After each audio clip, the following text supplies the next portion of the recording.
ভারত বাংলাদেশ দুদেশের মধ্যে সীমারেখা থাকলেও জীবনশৈলী ও সংস্কৃতি মিলেমিশে একাকার। কোথাও কি যেন আত্মিক সংযোগ খুঁজে পায় দুপারের মানুষ। তবে বিগত 2 বছর ধরে রাজনৈতিক উত্তাপের আঁচে প্রভাব পড়েছে ভারত বাংলাদেশ সীমান্তে। একদিকে ওপার বাংলায় হাসিনা সরকারের পতন, সংখ্যালঘু হিন্দুদের ওপর অত্যাচার, ধর্মীয় প্রতিষ্ঠান থেকে রবীন্দ্রনাথ সত্যজিৎ রায়ের বাড়ি ভাঙচুরের ঘটনা বদলে দিয়েছে বাংলাদেশের নৈতিকতার নিদর্শন। রাজ্যে অবসান হয়েছে মমতা জামানার। শুভেন্দু সরকার ক্ষমতায় আসার পর থেকেই করা হয়েছে অনুপ্রবেশ ইস্যু। হাকিমপুরের মতো বিভিন্ন সীমান্তে উপচে পড়ছে অনুপ্রবেশকারীদের ভিড়। নয়া সরকারের তরফে ব্যবস্থা করা হয়েছে হোল্ডিং সেন্টারেরও।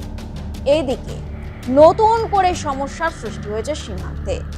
বাংলাদেশি হিসাবে চিহ্নিত হওয়ার পরেও দেশে ফেরাতে না চেয়ে পাল্টা ভারতে ঢোকানোর চেষ্টা করছে বিজেপি। এই পরিস্থিতিতে বিএসএফ এর রুখে দাঁড়ানো নতুন করে উত্তেজনা সৃষ্টি হয়েছে।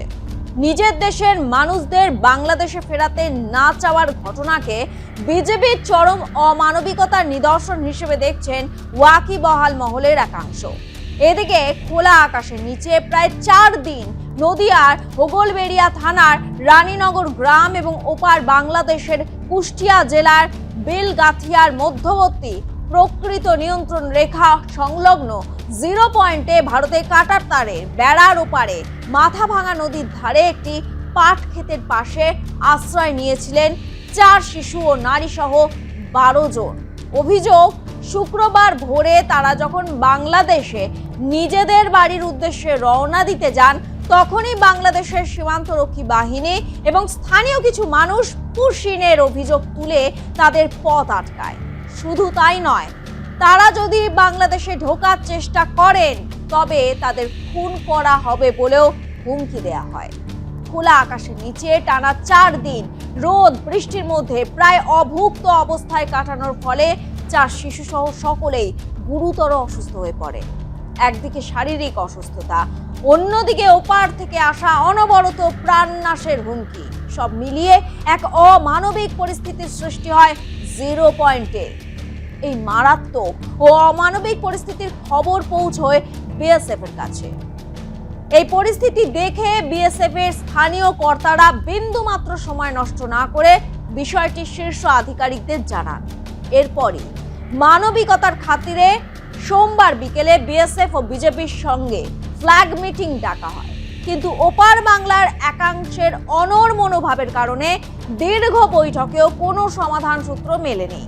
উদ্ধার করে প্রাথমিক চিকিৎসার পর বিএসএফ এর পক্ষ থেকে তাদের কলকাতায় নিয়ে যাওয়া হয়।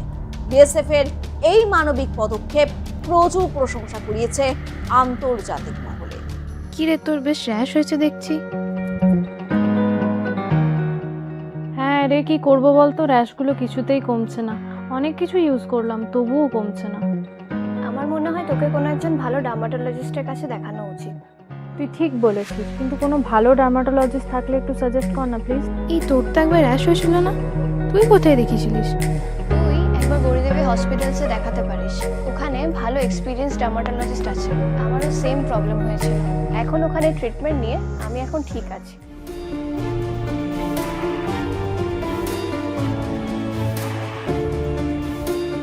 গৌরী দেবী হসপিটাল, রাজবাঁধ, দুর্গাপুর।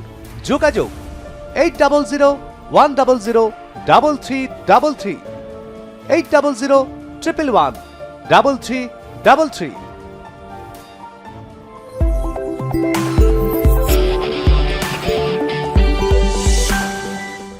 একদিকে একের পর এক চরম অমানবিকতার নিদর্শন দিচ্ছে বিজেপি।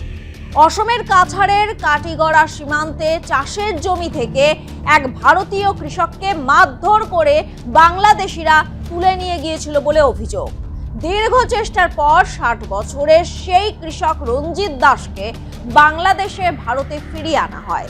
জানা গেছে, কাটিগড়া বিধানসভা এলাকার সীমান্ত ঘেঁষা রাজতিলক গ্রামের বাসিন্দা রঞ্জিত সকালে বাড়ির কাছে নোম্যান্স ল্যান্ডে ভারতের জমিতে চাষ করতে বেরিয়েছিলেন।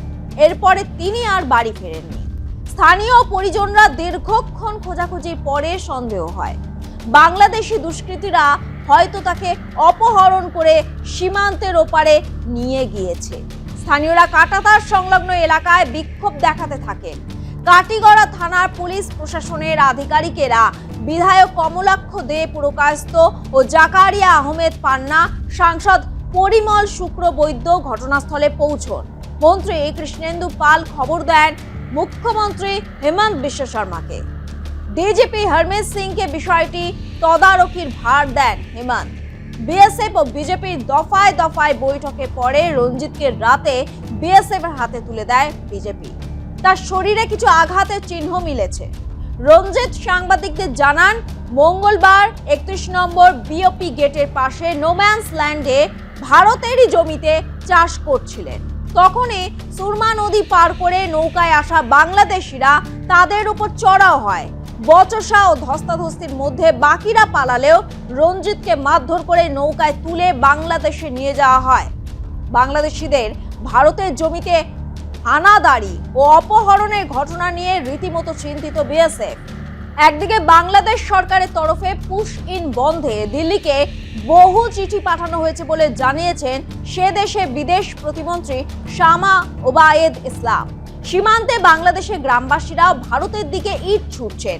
বুধবার জাতীয় সংসদের স্বরাষ্ট্রমন্ত্রী সালাহউদ্দিন আহমেদ বলেছেন, পশ্চিমবঙ্গে বিধানসভা নির্বাচনের পর ভারতীয় সীমান্তরক্ষী বাহিনী 36টি পুশিন চেষ্টাকে প্রতিরোধ করেছে বর্ডার গার্ড বাংলাদেশ। তার দাবি 2024 সালের 5ই আগস্ট থেকে এখনো পর্যন্ত বিএসএফ এর পুশ ইন করা 2369 জনের মধ্যে 2175 জনকে সংশ্লিষ্ট থানায় হস্তান্তর করা হয়েছে। 11 জনকে হস্তান্তর করা হয়েছে বিএসএফ এর কাছে, আর 183 জনকে পুশ ব্যাক করা হয়েছে। বাংলাদেশের তরফে অভিযোগ, বাংলাদেশি বলে ঠেলে পাঠানো হচ্ছে মূলত ভারতীয় মুসলমানদের। বাংলাদেশের বক্তব্য, ভারতে কোনো বাংলাদেশি থেকে থাকলে যথাযথ প্রক্রিয়ার মাধ্যমে তাদের ফেরত নিতে রাজি ঢাকা, কিন্তু পুশ ইন মানা হবে না। এদিকে সমস্ত অভিযোগ অস্বীকার করে ভারত সরকারের পাল্টা দাবি, ভারতে বেআইনিভাবে বসবাসকারী অনুপ্রবেশকারীদেরই নির্দিষ্ট কিছু গোষ্ঠীকে নিজস্ব আইনি প্রক্রিয়ার মাধ্যমে ফেরত পাঠানো হচ্ছে। তাদের জাতীয়তা যাচাইয়ের জন্য যথাযথ তথ্য চেয়ে বেশ কয়েক বছর আগে ঢাকায় আবেদন করা হলেও বাংলাদেশ থেকে তার কোনো সন্তোষজনক বা সুনির্দিষ্ট উত্তর পাওয়া যায়নি।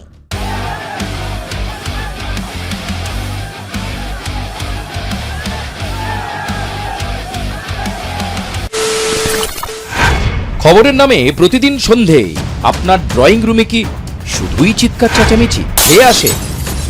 বিতর্কের নামে চলে গালাগালি আর কাদা ছোড়াছুড়ি।